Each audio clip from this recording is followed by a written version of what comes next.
Hello दोस्तों।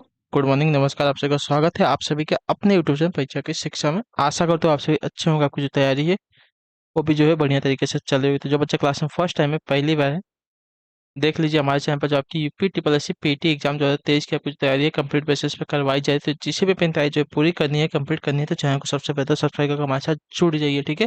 बाकी class का अगर समय देखें तो जीके जीएस की जो क्लास है सुबह 10 बजे डेली आपको हमारे चैनल पर देखने को मिलती है। उसका जो रीजनिंग और मैथ्स की क्लास है दोपहर को 3 बजे, और जो हिंदी की क्लासेस आती है जनरल अवेयरनेस के साथ आपको शाम को 7 बजे देखने को मिलते हैं हमारे चैनल पर, ठीक है। तो हमारे क्लासेस का जो समय है इसको नोट करके रखें। इसी टाइम पर जो आपको देखिए क्लासेस से जुड़ना है, अपनी तैयारी को जो है कंप्लीट करना है, ठीक है। बाकी पीडीएफ की बात करें तो पीडीएफ के लिए हमारे टेलीग्राम का चैनल है परीक्षा की शिक्षा नाम का, डिस्क्रिप्शन में आपका इसका लिंक मिल जाएगा। तो आप चाहिए वहाँ पे इसको जो पीडीएफ है फ्री में आपको डाउनलोड कीजिए, अपनी तैयारी को जो है पूरी कीजिए, ठीक है। वहाँ पे देखें तो आपको जो क्लास का अपडेट होता है डेली बेसिस पे, रेगुलर बेसिस पे आपको मिलता है। तो उसी के नीचे देखें तो हमारे इंस्टाग्राम का पेज का लिंक दिया होगा, परीक्षा की शिक्षा का इंस्टाग्राम का पेज है। तो आप हमें इंस्टाग्राम पे फॉलो करके आपका जो भी डाउट हो, जो भी क्वेश्चन हो, तो आप हमें वहाँ पे पूछ सकते हैं, ठीक है। तो चलिए क्लास स्टार्ट करेंगे, देखेंगे क्या दिया गया है। फर्स्ट क्वेश्चन आपका है, बताने की कोशिश करेंगे। गौतम बुद्ध ने रिक्त स्थान में धम्मचक्र प्रवर्तन सूत्र यानी कि धर्म चक्र प्रवर्तन सूत्र का उपदेश दिया था, कहाँ पर बताइए।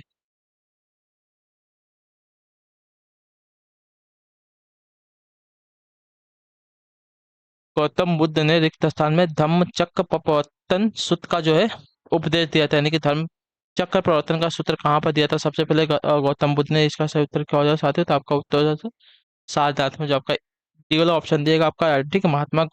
गौतम बुद्ध ने प्रथम उपदेश, अच्छा, महात्मा गौतम बुद्ध के प्रथम उपदेश को जो आपका धर्म चक्र प्रवर्तन कहा जाता है, ठीक है। गौतम बुद्ध ने अपना प्रथम उपदेश जो है सारनाथ उत्तर प्रदेश वाराणसी में दिया था, याद रखिए, ठीक है। सारनाथ को अन्य नाम जो है ऋषि पत्तनम के नाम से भी जाना जाता है, ठीक है। तो जो आपका दिया गया डी वाला ऑप्शन पहले पे आपका राइट आंसर, ठीक, क्लियर है। अगले क्वेश्चन बढ़ेगा, दूसरा नंबर उत्तर देंगे सही उत्तर का। 24वें तीर्थकर या अंतिम तीर्थकर कौन थे बताइए।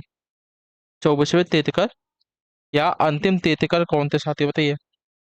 जैन धर्म के 24वें या तो अंतिम तीर्थकर कौन थे? तो आपका उत्तर सत्य महावीर स्वामी, ठीक है। जो आपका दिया गया यहाँ पे सी वाला ऑप्शन आपका सही था, ठीक है। महावीर स्वामी जो है जैन धर्म के अंतिम एवं 24वें तीर्थकर थे, याद रखिएगा, ठीक, क्लियर है।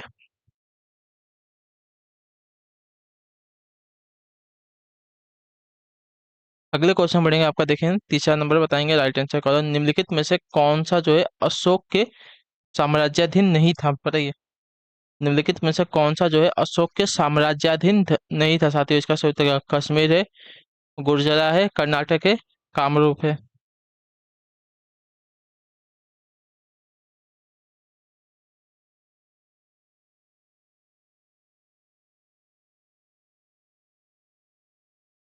तो आपका उत्तर साथियों कामरूप, जो आपका डी वाला ऑप्शन दिएगा आपका राइट है, ठीक है। बाकी सभी जो है अशोक के साम्राज्याधीन थे, लेकिन जो आपका कामरूप है आपके अशोक के क्या बोलते हैं साम्राज्यवाद नहीं था। तो जो आपका टी वाला ऑप्शन दिया गया तीसरे पे आपका सही था, ठीक है, क्लियर है। अगले क्वेश्चन बढ़ेंगे, चौथा नंबर उत्तर देंगे। तो पूछा गया आपका कनिष्क प्रथम के शासनकाल के दौरान कौन सा प्रसिद्ध आयुर्वेद विद्वान रहता था बताइए। कनिष्क प्रथम के शासनकाल के दौरान कौन सा प्रसिद्ध आयुर्वेद विद्वान रहता था साथियों? चौथे पे सही उत्तर क्या हो जाएगा? तो आपका उत्तर साथियों चरक, जो आपका दिया गया सी वाला ऑप्शन आपका सही उत्तर हो जाएगा, ठीक है। चरक एक देखिए महर्षि एवं आयुर्वेद विद्वान के रूप में जो है विख्यात थे। वे कुषाण राज्य के राज्य वैद्य थे। इनके द्वारा रचित चरक संहिता एक प्रसिद्ध आयुर्वेद ग्रंथ है। ये कुषाण राज्य के साम्राज्य के संस्थापक कनिष्क प्रथम के दरबार में रहते थे, ठीक है, क्लियर है। अगले क्वेश्चन बढ़ेंगे आपका, देखेंगे पांचवा नंबर है, उत्तर देंगे। लौ और रक्त की नीति किसने अपनाई थी बताइए। लौ और रक्त की नीति नीति जो है किसने अपनाई थी साथियों? इसका सही उत्तर क्या हो जाएगा बताइए। इसका सही उत्तर आपका हो जाएगा बलबन ने, ठीक है। जो आपका ये ऑप्शन दिया गया है पांचवे पे आपका सही, ठीक है। लौ और रक्त की जो नीति है आपकी बलबन ने अपनाई थी। जो आपका ये ऑप्शन देगा पांचवे पे आपका सही उत्तर हो जाएगा, ठीक, क्लियर है। अगले क्वेश्चन बढ़ेंगे आपका, देखेंगे छठा नंबर है, उत्तर देंगे सर। तो क्या पूछा गया? असहयोग आंदोलन किस सन में जो है प्रारंभ हुआ था बताइए। असहयोग आंदोलन किस सन में जो है प्रारंभ हुआ है साथियों? इसका सही उत्तर क्या हो जाएगा? तो आपका राइट आंसर साथियों 1920 में जो है प्रारंभ हुआ था। असहयोग आंदोलन की जो शुरुआत है आपकी 1920 में हुई थी, ठीक है, क्लियर है। असहयोग आंदोलन जो है इसकी शुरुआत गांधी जी द्वारा 1 अगस्त 1920 ईस्वी को जो है हुई थी, याद रखिए ठीक। इसी दिन को जो है तिलक की जो है मृत्यु, बाल गंगाधर तिलक की मृत्यु हो गई थी, ठीक है। अगले क्वेश्चन बढ़ेंगे आपका, देखेंगे 7वां नंबर है, उत्तर देंगे सत्य का। महात्मा गांधी के किस अमेरिकी जीवनी लेखक ने लिखा है कि असहयोग भारत और गांधी जी के जीवन में एक युग का नया नाम बन गया है, बताइए। महात्मा गांधी के किस अमेरिकी जीवनी लेखक ने लिखा है कि असहयोग जो है भारत और गांधी जी के जीवन में एक युग का नाम बन गया है। साथियों, इसका सही उत्तर क्या हो जाएगा, तो आपका लुइस फिशर ने जो आपका दिया गया सी वाला ऑप्शन आपका सही उत्तर, ठीक है। मोहनदास करमचंद गांधी जी का जो जन्म है 2 अक्टूबर 1869 ईस्वी को, ठीक है। मोहनदास करमचंद का जो करमचंद गांधी का जो जन्म है 2 अक्टूबर 1869 ईस्वी को गुजरात के पोरबंदर में हुआ। गांधी जी के राजनीतिक गुरु जो आपके थे गोपाल कृष्ण गोखले थे। अशोक असहयोग आंदोलन की जो शुरुआत है 1 अगस्त 1920 को हुई थी। महात्मा गांधी जी के अमेरिकी जीवनी लेखक लुइस फिशर ने लिखा था कि असहयोग जो है भारत और गांधी जी के जीवन में एक युग का नया जो है नाम बन गया है, ठीक है। क्लियर है। अगला क्वेश्चन देखें, 8वां नंबर है, उत्तर देंगे। भारत के भीतर और बाहर दोनों में क्रांतिकारी की सक्रिय भूमिका निभाने वाले एकमात्र भारतीय राजकुमार कौन थे, साथियों। तो आपका उत्तर साथियों राजा महेंद्र प्रताप जो आपका दिया गया है पे पहला विकल्प आपका सही उत्तर, ठीक है। भारत के भीतर और बाहर दोनों में क्रांतिकारी की सक्रिय भूमिका निभाने वाले आपके एकमात्र भारतीय राजकुमार जो है आपका राजा महेंद्र प्रताप सिंह थे, ठीक है। याद रखिए, तो जो आपका दिया गया है पहला विकल्प 8वें पे आपका सही। अगला क्वेश्चन 9वां नंबर है, ध्यान से देखिए क्या पूछा पूछा आपका। गांधी जी ने रविन्द्रनाथ टैगोर को प्रेम से क्या उपाधि दी थी, बताइए। गांधी जी ने रविन्द्रनाथ टैगोर को प्रेम से क्या उपाधि दी थी, साथियों। 9वें पे सही उत्तर क्या हो जाएगा, तो आपका राइट आंसर गुरुदेव की, ठीक है। गांधी जी ने रविन्द्रनाथ टैगोर को प्यार से जो है आपकी गुरुदेव की उपाधि दी थी, तो जो आपका बी विकल्प देगा आपका यहाँ पे राइट आंसर हो जाएगा, ठीक है। क्लियर है। अगला क्वेश्चन देखें आपका क्या पूछा गया है, 10वां नंबर है। ध्यान से देखिए, बताने की कोशिश करेंगे राइट आंसर क्या है। पल्ली आंदोलन संबंधित है किससे, उड़ीसा से, तमिलनाडु से, महाराष्ट्र से, गुजरात से, बताइए।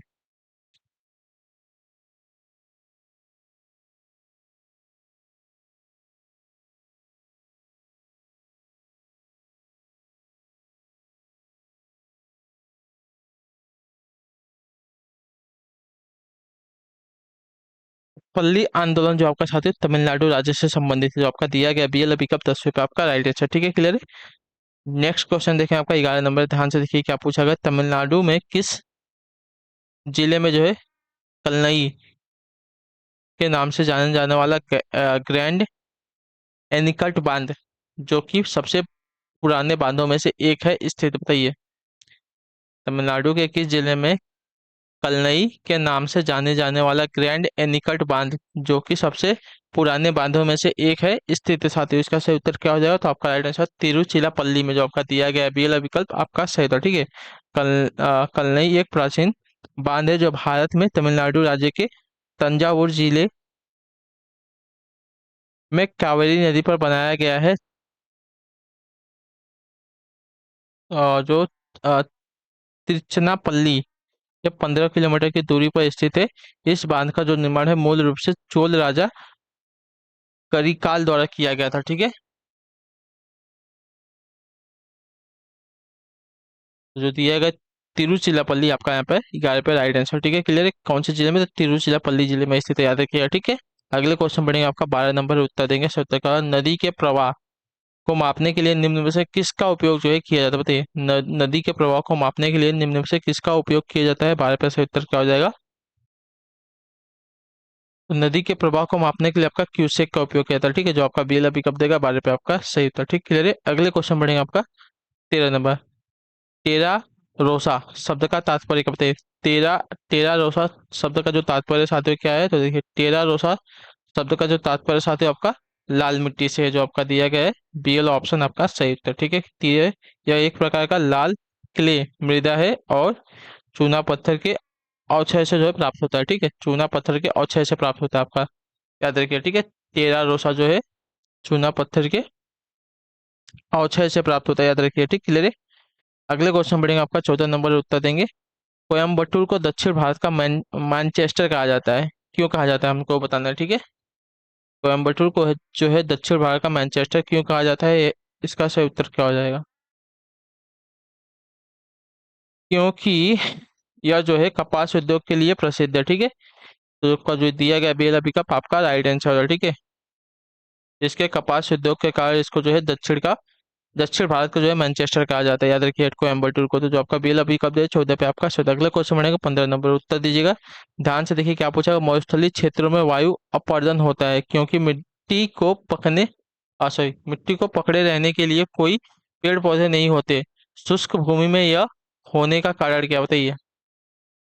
मरुस्थलीय क्षेत्रों में जो है वायु अपवर्दन होता है क्योंकि मिट्टी को पकड़े रहने के लिए कोई पेड़ पौधे नहीं होते। शुष्क भूमि में यह जो है होने का क्या कारण होता है, साथ ही बताइए 15 पर सही उत्तर क्या हो जाएगा। तो आपका होता है अति चराई, जो आपका दिया गया है ए वाला ऑप्शन 15 पे आपका सही है, ठीक है। भूमि के ऊपर से वनस्पति के हटने से उस पर वायु जो है क्रिया तीव्र होती है, ठीक है। और वायु अपवर्दन की समस्या उत्पन्न होती है। वायु अपवर्दन की समस्या मुख्यतः जो है मरुस्थलीय क्षेत्रों में होती है, परंतु अति चराई के कारण यह क्रिया जो है शुष्क भूमि में भी होने लगती है, ठीक है। भूमि से वनस्पतियों के हटने के कारण वायु अपवर्दन और मृदा अपवर्दन दोनों का जो है संकट उत्पन्न हो जाता है, ठीक, क्लियर है। अगले क्वेश्चन बढ़ेंगे, आपका देखेंगे 16 नंबर उत्तर देंगे। 17 नौवीं पंचवर्षीय योजना जो आपका 1997 से 2002 में ग्रामीण क्षेत्रों में बीपीएल के लिए निश्चित की गई वार्षिक पारिवारिक आय का स्तर क्या था, बताइए।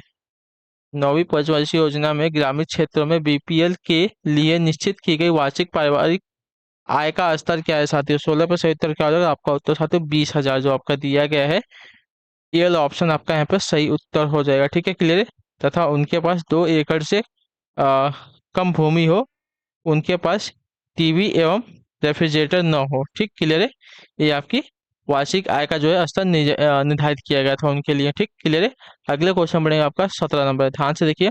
The imperial bank of India को राष्ट्रीयकरण के पश्चात क्या नाम कर दिया गया था, मैंने आपको कल कराया था वाला क्वेश्चन। तो आपका उत्तर हो जाएगा साथियों भारतीय स्टेट बैंक, जो आपका दिया गया डी वाला ऑप्शन 17 पे आपका राइट आंसर, ठीक है। The imperial bank of India का जो नाम है बदलकर स्टेट बैंक ऑफ इंडिया यानी कि भारतीय स्टेट बैंक कर दिया गया था, ठीक है। अगले क्वेश्चन बढ़ेगा आपका 18 नंबर है, उत्तर देंगे 77 का, ठीक।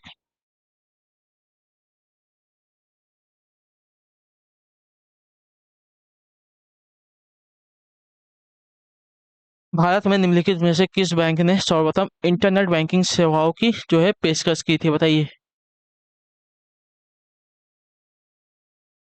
तो आपका उत्तर साथ है आईसीआईसीआई बैंक, जो आपका दिया गया सी वाला ऑप्शन 18 पे आपका सही। तो भारत में वर्ष 1998 में जो है आईसीआईसीआई बैंक ने जो है सर्वप्रथम इंटरनेट बैंकिंग सेवाओं की जो है पेशकश की थी, याद रखिए, ठीक है।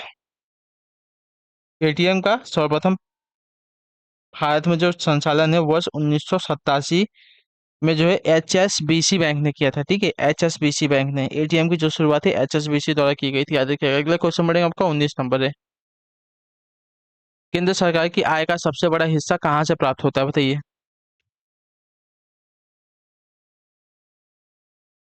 तो आपका उत्तर साथियों वस्तु एवं सेवा कर यानी कि जीएसटी से, जो आपका दिया गया डी वाला ऑप्शन आपका यहाँ पे राइट आंसर, ठीक है, क्लियर है।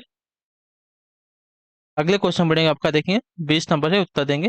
भारत में आयकर को क्या कहा जाता है, बताइए। भारत में आयकर को कहा जा सकता है क्या, बताइए।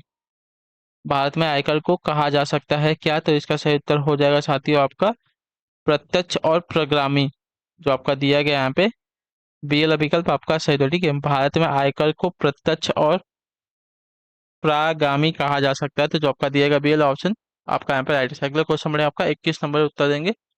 भारतीय संविधान सभा में कुल कितनी महिला सदस्य थी, बताइए। भारतीय संविधान सभा में कुल कितनी महिला सदस्य थी, इसका सही उत्तर क्या हो जाएगा। तो आपका उत्तर साथियों 15, जो आपका सी वाला ऑप्शन देगा 21 पे आपका राइट आंसर, ठीक, क्लियर है। अगले क्वेश्चन बढ़ेगा 22 नंबर उत्तर देंगे। भारत का संविधान लिखा गया था कितने दिनों में, हमको बताना है, ठीक है। भारत का जो संविधान है लिखा गया था कितने दिनों में, इसका सही उत्तर क्या हो जाएगा। तो देखिए भारत का जो संविधान है लिखा गया था 2 वर्ष से अधिक किंतु 3 वर्ष से कम। एग्जैक्ट आपको बता दिया था 2 वर्ष 11 माह और 18 दिन, ठीक है। भारत का जो संविधान है लिखा गया था 2 वर्ष 11 माह और 18 दिन, यानी कि 2 वर्ष से अधिक किंतु 3 वर्ष से कम की अवधि में। जवाब का दिया गया बी एल का 22 पे आपका सही था। ठीक है, क्लियर है। अगला क्वेश्चन बढ़ेगा आपका 23 है, उत्तर दीजिएगा ध्यान से। देखिए कि आप भारतीय संविधान का निम्न में से कौन सा अनुच्छेद मानव के क्रय विक्रय तथा जबरदस्ती मजदूरी कराने पर प्रतिबंध लगाता है, बताइए। भारतीय संविधान का निम्न में से कौन सा अनुच्छेद जो है मानव के क्रय विक्रय तथा जबरदस्ती मजदूरी कराने पर जो है प्रतिबंध लगाता है? 23 पे सही उत्तर क्या आ जाएगा? तो आपका राइट आंसर आपका 23वां अनुच्छेद जो आपका दिया गया यहाँ पे, ये वाला ऑप्शन आपका सही है। ठीक है। भारत संविधान का भाग 3 मूल अधिकारों से संबंधित है। अनुच्छेद 23 में मानव के दुर्व्यापार, ठीक है, दुर्व्यापार और म, बलात्, यानी कि बालक श्रम, जो श्रम है उस पर प्रतिषेध है, जिसके अंतर्गत मानव के क्रय विक्रय तथा जबरदस्ती मजदूरी कराने पर जो है प्रतिबंध लगाया गया है। ठीक है, तो जो आपका दिया गया 23वां अनुच्छेद आपका यहाँ पे सही उत्तर हो जाएगा। अगले क्वेश्चन बढ़ेंगे आपका 24 नंबर है क्वेश्चन, बताएंगे सही उत्तर क्या हो जाएगा। ठीक है। भारतीय संविधान में कितने मूल कर्तव्य दिए गए हैं, बताइए। भारतीय संविधान में कुल कितने मूल कर्तव्य दिए गए हैं, इसका सही उत्तर क्या हो जाएगा?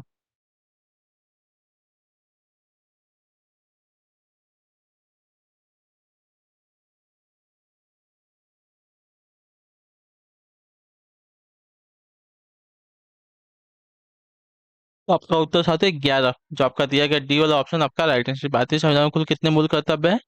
11। अगले क्वेश्चन बढ़ेंगे आपका 25 नंबर है, उत्तर देंगे अनुसूचित जनजाति के संरक्षण के लिए एक क्षेत्र को अनुसूचित क्षेत्र के रूप में घोषणा करने की शक्ति किसके पास होती है, बताइए।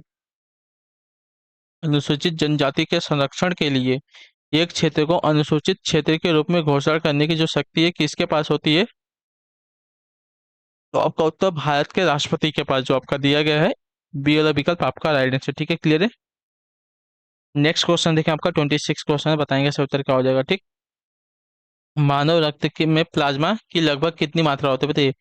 मानव रक्त में जो प्लाज्मा होता है कितनी मात्रा में होता है, इसको हमको बताना चाहते हो, बताइए। तो आपका होता है 55 से 60%, जो दिया गया यहाँ पे बी वाला विकल्प आपका राइट आंसर। ठीक है। मानव रक्त में प्लाज्मा की लगभग 55 से 60% की मात्रा होती है। ठीक है। बाकी जो होता है 45 से 40% आपकी रुधिर कणिकाएं होती है। ठीक है, क्लियर है। अगले क्वेश्चन बढ़ेंगे आपका 27 नंबर है, रक्तचाप किस पर निर्भर करता है, बताइए। रक्तचाप यानी कि जो आपका ब्लड प्रेशर होता है किस पर निर्भर करता है, साथ ही इसका सही उत्तर क्या हो जाएगा?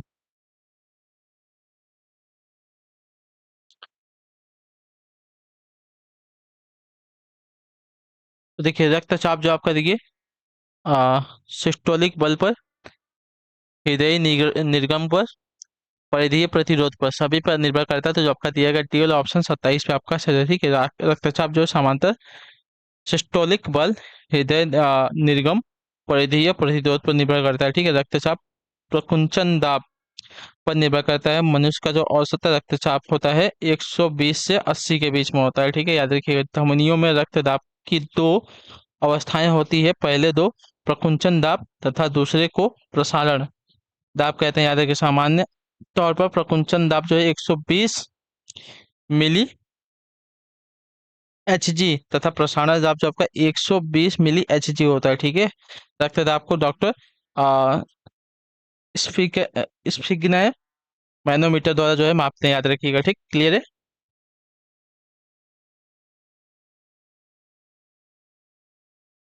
स्फिग्मो मैनोमीटर द्वारा। ठीक है। अगले क्वेश्चन बढ़ेगा आपका 28 नंबर, उत्तर देंगे राइट आंसर का। पेंसिल की लीड बनाने में क्या जो है उपयोग किया जाता है, हमको ये बताना है। व्यवहार किया जाता है लिखा है, गलत लिखा है। पेंसिल की लीड बनाने में क्या उपयोग किया जाता है, साथियों इसका सही उत्तर क्या हो जाएगा?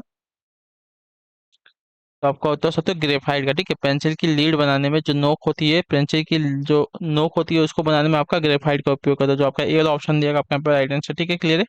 या कार्बन का अप्रूव होता है, याद रखिए। ठीक है। अगले क्वेश्चन बढ़ेंगे 29 नंबर है, क्या देगा जब क्या दे जल को साबुन लगाने पर अच्छा झाग नहीं बन पाता तो क्या कहा जाता है, बताइए। जल जो साबुन लगाने पर अच्छा झाग नहीं बना पाता उसको क्या कहते हैं साथियों? तो उसको देखिए खारा जल कहते हैं। ठीक है। जो आपका दिया गया यहाँ पे ये ऑप्शन आपका राइट आंसर। ठीक है। अगले क्वेश्चन बढ़ेंगे, आपका 30 नंबर है, आखिरी क्वेश्चन बताने की कोशिश करेंगे। मोटर गाड़ियों में साइड की वस्तुओं को देखने के लिए प्रयुक्त दर्पण कौन सा होता है, बताइए। मोटर गाड़ियों में जो साइड होता है उसकी वस्तुओं को देखने के लिए, मतलब साइड की वस्तुओं को देखने के लिए कौन से दर्पण का उपयोग किया जाता है साथियों? उत्तर दर्पण का, ठीक है। जो आपका ए वाला ऑप्शन दिएगा आपका राइट आंसर। मोटर गाड़ियों में साइड की वस्तुओं को देखने के लिए जो आपका उत्तर दर्पण का प्रयोग किया जाता है, ठीक है, याद रखिए। इसके अलावा पढ़ने के लिए भी उत्तर दर्पण का जो है प्रयोग किया जाता है, ठीक, क्लियर। तो इसी के साथ जो आपकी क्लास है आज के यहीं पे जीके जीएस की कंप्लीट होती है। आई होप कि वो जो क्लास है अच्छी लगे क्लास को लाइक, चैनल पर पहले तो चैनल को जो है सब्सक्राइब। हम आपसे मिलते हैं आपकी अगली क्लास में, तब तक के लिए टाटा बाय बाय, जय हिंद जय भारत। आपसे क्लास से जुड़ने के लिए बहुत बहुत ही धन्यवाद साथियों।